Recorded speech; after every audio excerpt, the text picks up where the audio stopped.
Drogi widzu, jeśli film Ci się spodoba, to koniecznie zasubskrybuj mój kanał, zostaw lajka pod tym filmem oraz napisz komentarz. Cześć, witam Was wszystkich bardzo serdecznie. Z tej strony Boruś. W poprzednim filmie omówiliśmy sobie historię województwa pomorskiego. Był to trzeci film z serii o historii województw Polski. Dzisiejszy film będzie czwartym odcinkiem tej serii i będzie dotyczył historii województwa małopolskiego. Zachęcam do udostępniania innym tego filmu dla jego zasięgu. Na koniec wstępu przeczytam zwycięski komentarz ostatniego tygodnia. Jego autorem jest użytkownik Matix HD Mapping, który napisał: świetne, ta seria z województw jest bardzo ciekawa. Życzę sukcesów. Odpowiedź na pytanie to Wolne Miasto Gdańsk. Głównie wybrałem ten komentarz za jego końcową część, którą była odpowiedź na pytanie na końcu poprzedniego odcinka, czyli jaką miał nazwę Gdańsk pod panowaniem Ligi Narodów. Tymczasem, nie przedłużając, ruszajmy z materiałem. Województwo małopolskie jest położone w środkowo-południowej części Polski. Jego stolicą jest Kraków, jedno z największych i najstarszych miast w Polsce. Województwo małopolskie jest średnich rozmiarów. Liczy ono blisko 15 000 km², a zamieszkuje go około 3 400 000 mieszkańców. Ale jak toczyło się życie Małopolan i jaka jest historia tego województwa?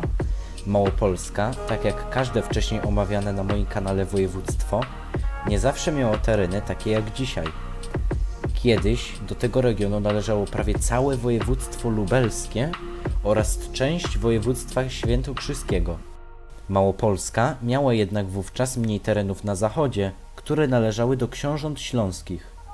Historię tego województwa zaczynamy omawiać, gdy zaczyna się ona wiązać z polską państwowością. W drugiej połowie X wieku na polskich terenach, oprócz plemienia Polan w Wielkopolsce, na terenie Małopolski było drugie dobrze rozwinięte plemię Wiślan. Na jego terenach istniały dwie wsie, a mianowicie Kraków i Wiślica.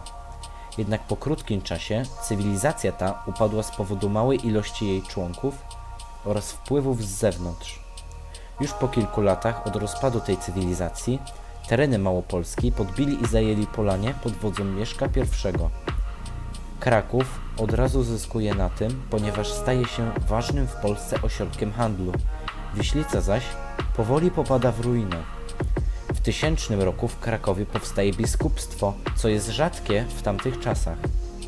Na początku XI wieku Małopolska położona jest na granicy z Czechami od zachodu, z Węgrami od południa oraz z Rusią Kijowską od wschodu. To powoduje, że region ten jest bardzo narażony na atak obcych wojsk. Jednak w roku 1018 polski książę Bolesław Chrobry wyruszył ze swoimi wojami na podbój Rusi. Skończyło się to zdobyciem przez Polskę Grodów Czerwieńskich. Dzięki temu Małopolska zyskała bezpieczeństwo od strony wschodniej. Po kilku dekadach Polska traci jednak Grody Czerwieńskie i co gorsza rozpada się na części. Małopolskę jednak do nowego i odbudowanego państwa polskiego przyłącza w roku 1041 Kazimierz Odnowiciel. Potem w roku 1138 następuje rozbicie dzielnicowe, podczas którego Kraków staje się najważniejszym miastem Polski. Małopolska staje się dzielnicą senioralną, początkowo należącą do mazowieckiego księcia Bolesława Kędzierzawego, aż do roku 1173, kiedy władzę w tej dzielnicy obejmuje wielkopolski książę Mieszko Stary. Potem w latach 1241 oraz 1259 do 1260 i w 1287 do 1288 roku dochodzi do najazdów mongolskich, podczas których Małopolska cierpi najbardziej ze wszystkich regionów Polski. Zginęło wówczas wiele ludzi oraz została zniszczona zabudowa i infrastruktura Małopolski. W końcu, po tym niespokojnym czasie dla Małopolski, nadchodzi czas rozkwitu jej oraz jej stolicy, która jest także stolicą Polski, czyli Krakowa. Staje się on siedzibą nowego króla Polski, Władysława Łokietka. Małopolska staje się najlepiej rozwiniętym infrastrukturalnie oraz najbogatszym regionem Polski, a Kraków jednym z największych ośrodków handlowych w Polsce.